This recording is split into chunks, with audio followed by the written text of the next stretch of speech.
Bom, meu povo, terminou agora a coletiva do técnico Rogério Ceni após esse Fortaleza 1, Bahia também 1. O técnico do Bahia falou sobre alguns pontos interessantes, né? Falou sobre a visão dele, né, do que foi o jogo, falou um pouco sobre o mercado de transferência e sobre reforços. Eu gostaria, né, além de passar a informação aqui para vocês, mais repercutir isso, analisar, falar um pouco mais sobre tudo que foi dito nessa coletiva e também explicar alguns pontos para vocês sobre o mercado de transferências após esse Fortaleza 1, Bahia também 1, jogo que poderia ter um desfecho completamente diferente, né? Se o Bahia conseguisse aproveitar muito das oportunidades que foram criadas nesse segundo tempo, ou se o Wilton Pereira Sampaio marcasse o pênalti que o Cauli sofreu no final ali já da partida, né? No final do segundo tempo, poderia nos dar três pontos, poderia nos dar uma outra situação dentro do Campeonato Brasileiro. Mas, enfim, já passou. Já conto muito com o teu like no início do vídeo para você poder ajudar o canal. Não se esquece de comentar aqui abaixo, né, a tua opinião sobre os assuntos que a gente vai tratar no vídeo de hoje. Não se esquece também de se inscrever aqui no canal para que a gente consiga atingir a marca de 12 mil inscritos. E você, torcedor, não perca nada por aqui. Meu nome é José Victor, para quem ainda não me conhece, eu sou produtor de conteúdo aqui do meu Bahia e também estudante de jornalismo. E vamos começar esse vídeo para a gente não perder tempo falando sobre esse Fortaleza 1, Bahia também 1. Já trouxe um vídeo, inclusive, aqui no canal de análise pós-jogo. Quero mais repercutir a coletiva do técnico Rogério Ceni após esse Bahia 1, Fortaleza também 1. Vamos lá. Rogério falou uma coisa muito importante sobre o time e também sobre a arbitragem que eu concordei. Ele disse que a arbitragem do jogo de hoje ela foi desastrosa e eu concordo plenamente com o Rogério. O Wilton Pereira Sampaio, na minha opinião, é um dos melhores árbitros do futebol brasileiro atualmente. Não é à toa que estava na Copa do Mundo de Clubes da FIFA. Só que essa arbitragem no dia de hoje ela foi terrível, ela foi muito ruim. O Wilton Pereira Sampaio, não é que ele inverteu faltas, mas deixou de dar algumas faltas, alguns cartões amarelos questionáveis. O lance, por exemplo, do pênalti, o lance sequer foi revisado pela arbitragem de vídeo, né? Não só o Wilton Pereira Sampaio, que foi mal no dia de hoje, mas também a arbitragem de vídeo. E o lance do pênalti está na conta da arbitragem do vídeo também. O Wilton Pereira Sampaio, no calor do jogo e tal, eu até entendo ele não ter tido ali a análise na hora, né, do pênalti, não ter entendido, né, que o lance foi uma penalidade. Mas tinha a arbitragem de vídeo para corrigir essa situação, para chamar o árbitro, mandar ele olhar lá no telão, ele ia ver o lance, analisar tudo bonitinho e ia provavelmente marcar o pênalti, porque o lance foi muito claro, né? O Cauli sofre ali na área dentro, né? Ele sofre ali na perna uma pancada do jogador do Fortaleza, se eu não me engano o Iago Pikachu, que nem atinge a bola nem nada, só atinge o Cauli cai, foi falta dentro da área, era pênalti e ele acabou não marcando. O Rogério falou também sobre o Bahia precisar aprender a vencer jogos fora de casa e eu concordo também, porque eu falei inclusive isso na minha análise. Era um jogo hoje que dava muito pro Bahia sair de lá, né?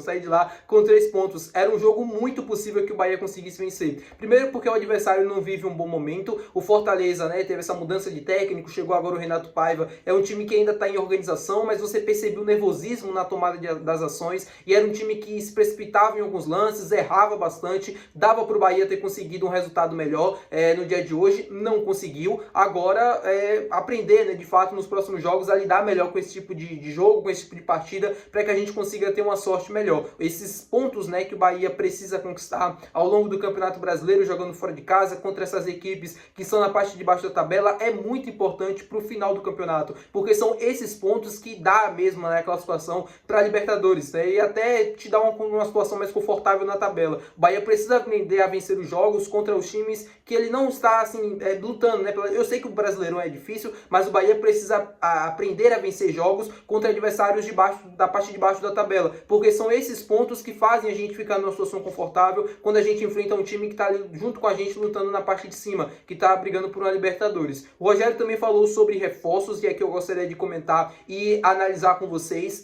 o Marinho Júnior, né, que estava lá no Ceará, estava lá em Fortaleza, fez uma pergunta para ele sobre reforços, sobre necessidade de um outro camisa 9 devido à má fase que o Lúcio vem vivendo e a situação do William José, né? Porque hoje a gente não pôde contar novamente com ele. Então o Marinho falou sobre essa situação, perguntou para ele o que é que poderia ser feito, o que é que vai ser feito, inclusive também dentro do mercado. O Rogério despistou, né? Como ele sempre faz, ele não vai direto ao ponto, ele não explica, ele não dá de fato a informação, claro, né? Para até não atrapalhar caso esteja acontecendo uma possível negociação, mas ele deixou claro que gostaria de contar com outro camisa 9 que tivesse ali um jogador mais alto, né? Com características parecidas com a do William José, José, ou até mesmo quando do Estupião, por exemplo, né, um jogador diferente do William José. O Estupião, um jogador mais alto, mais físico, para uma situação como, por exemplo, nessa partida de hoje, onde o Bahia precisava, na minha opinião, de um atacante mais alto, um cara mais de referência, que pesasse mais a área, e sem o William José a gente não tem uma outra opção no banco de reservas. Então, falta para o Bahia, de fato, uma opção a mais pro ataque, um outro centroavante. Nem o Thiago, nem o Lúcio tem essas características. São dois jogadores que não conseguem, né, entregar, às vezes, aquilo que o time precisa, e aí ele precisa, o Rogério, né, e em outras alternativas, por exemplo, colocando o Cauli como falso 9, colocando o Eric Puga para jogar também como um falso 9, como foi na partida passada. Enfim, ele tenta de várias formas encontrar uma solução, mas a verdade é que o Bahia necessita de um outro centroavante, né? Quando o William José não está disponível, o Bahia precisa fazer muitas modificações para encontrar um sistema que funcione, que agrade ali pelo centro, o que demonstra, claro, que existe uma necessidade naquela posição. Uma outra situação, ele obviamente não falou sobre posição específica, sobre um meio-campista, sobre um goleiro, sobre um zagueiro, mas ele fala que espera contar até o final dessa janela de transferências, né, com uma ou duas peças, indicando que o Bahia está atrás de um goleiro, né, como todo mundo já sabe, e possivelmente de um zagueiro também. Por que de um zagueiro? O Cauã Davi foi vendido, né, um jogador que poderia atuar pela zaga. O Canu está lesionado, tem apenas Gabriel Xavier, David Duarte, Santiago Mingo. O Fred, garoto da base, está lesionado, sofreu um trauma no joelho, uma lesão que me parece um pouco estranha. A gente ainda precisa saber o tempo de recuperação, mas ele está lesionado, não vai ficar disponível para os próximos jogos. Ou seja, é mais uma opção que o Bahia pede para o sistema defensivo. O Bahia precisa contratar um zagueiro, não é nenhuma questão assim de a gente precisa melhorar a qualidade dos que já estão aí. Não, o Bahia não tem, na verdade, opção para a zaga, né? Tem apenas o David Duarte, o Gabriel Xavier, Santiago Mingo. Se a gente perder um desses três, meu Deus, eu não quero nem imaginar. Tem que trazer um da base, né? Provavelmente o Dodô, já que o Cauã Davi foi vendido e o Fred agora está lesionado. O Bahia precisa encontrar uma solução o mais rápido possível para o sistema defensivo. O Bahia conta com o Rezende, como eu expliquei em vídeos anteriores aqui no canal. O Bahia conta com ele para jogar como zagueiro pelo lado esquerdo. O Bahia não vai se movimentar para trazer outro zagueiro canhoto. Já trouxe Santiago Mingo no início do ano. Provavelmente agora o que vai acontecer é trazer um zagueiro que jogue pelo lado direito, né? Um zagueiro destro. E aí você tem o Gabriel Xavier, tem David Duarte, mas precisa de mais opção, na minha opinião. Até porque Gabriel Xavier e David Duarte, né, em um caso extremo, podem atuar pelo lado esquerdo. Já atuaram, inclusive, em alguns momentos na temporada. Então, a necessidade mesmo é de mais um zagueiro destro, mais um zagueiro que consiga jogar pelo lado direito para ajudar a ter mais quantidade, né? Além, claro, de agregar qualidade, mas que o time consiga ter pelo menos 4 opções para o restante da temporada. A gente vai ter jogos que vão ter jogador que vai ter suspenso, vai ter jogador que pode se lesionar, né? A gente, óbvio que não quer, mas que pode acontecer, como aconteceu com o Canu, como aconteceu com o Eric no meio-campo, por exemplo. Isso tudo demonstra que tem carências dentro desse time do Bahia. Provavelmente, goleiro, zagueiro, atacante, não vai passar disso. Meio campista, pode esquecer, laterais podem esquecer, centroavante, eu acho difícil vir nessa janela.